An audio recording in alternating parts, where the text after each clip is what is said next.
By its simplest definition, a corrective exercise is a movement or an exercise that's chosen to correct a specific dysfunction. So this kind of already gives us a little bit of an insight into how correctives should be used.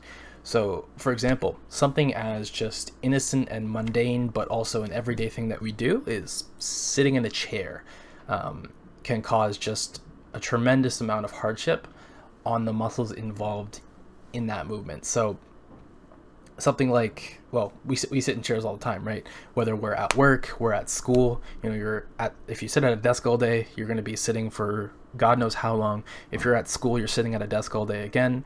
Even if you're just driving, if you have a long commute, you're driving an hour and a half in your car in that seated position, you are creating that muscular dysfunction between your agonist and your antagonist muscles.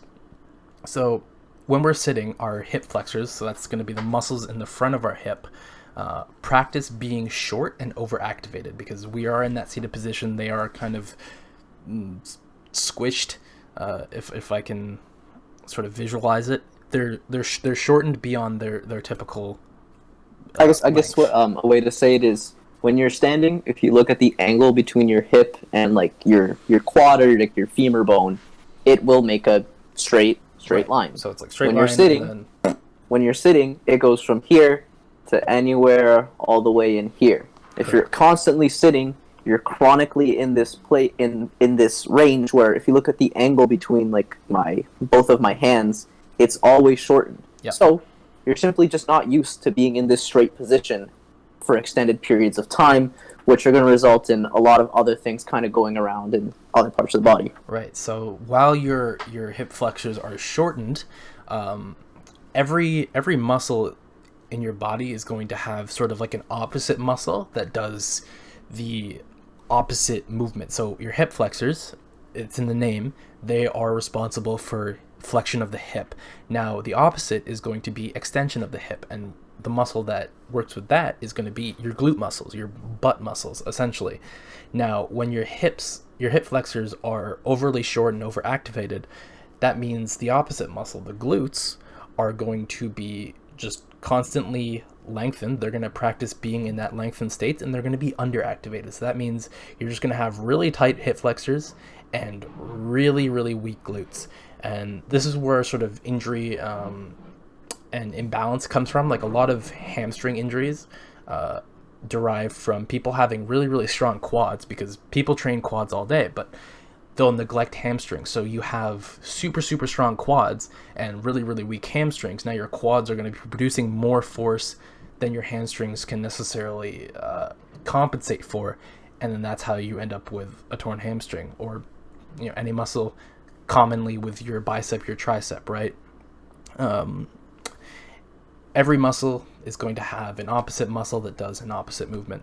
So the purpose of corrective exercises here is like sort of without correction, you'll be overusing your hip flexors, underusing your glutes. This is going to cause excessive strain on your joints, and it can actually set you up for like disc herniation or any other sudden musculoskeletal injuries. Like I said, hamstring injuries, stuff like that, like I said.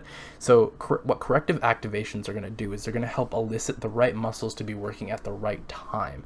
This is going to make... I quickly want to jump in there, and kind of say that the body doesn't necessarily forget how to use certain movement patterns. However, if we come back and we start thinking about our central nervous system again, and our communication between our brain and our actual musculature, what you don't use, you will lose over an extended period of time. If you are constantly in a state where your hips are flexed and your glutes are always lengthened, shortening the glutes are going to become a lot more difficult.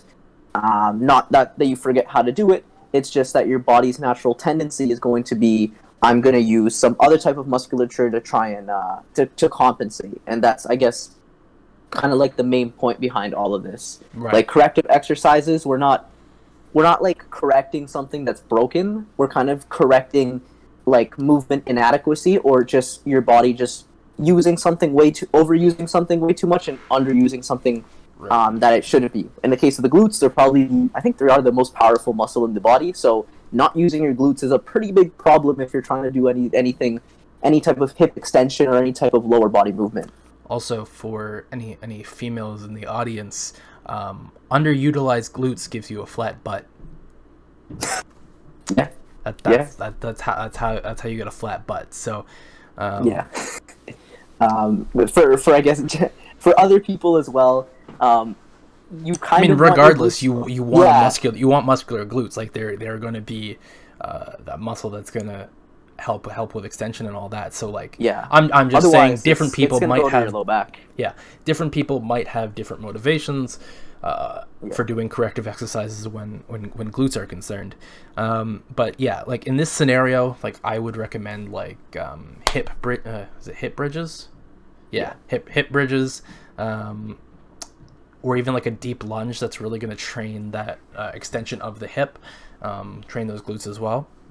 So yeah, corrective exercise is going to be anything that's going to address that muscular imbalance, and really without an assessment from somebody who can spot those muscular imbalances, it might be difficult to kind of figure out what you need. But I would say as a general average, most people are going to have that hip flexor glute imbalance. Like I think I'm going to say 97% of the population probably unless has you live for deadlifts, not even unless you live for probably like Romanian deadlifts and unless you spend the majority of your day standing, or you're already doing corrective exercises as part of your regular workout routine, I would say you probably have an imbalance between those two muscles.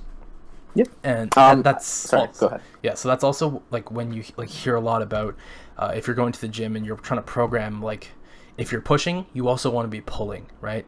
So if we're doing, stuff with our pecs in this motion, our pecs, we also want to be training our back, because we do not want our pecs to be overactive and our backs to be underactive.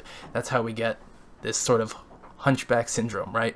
Which leads me into another thing that probably most people also have this, because we are constantly on our phones in this position, shoulders slumped, shoulders in that anterior rotation.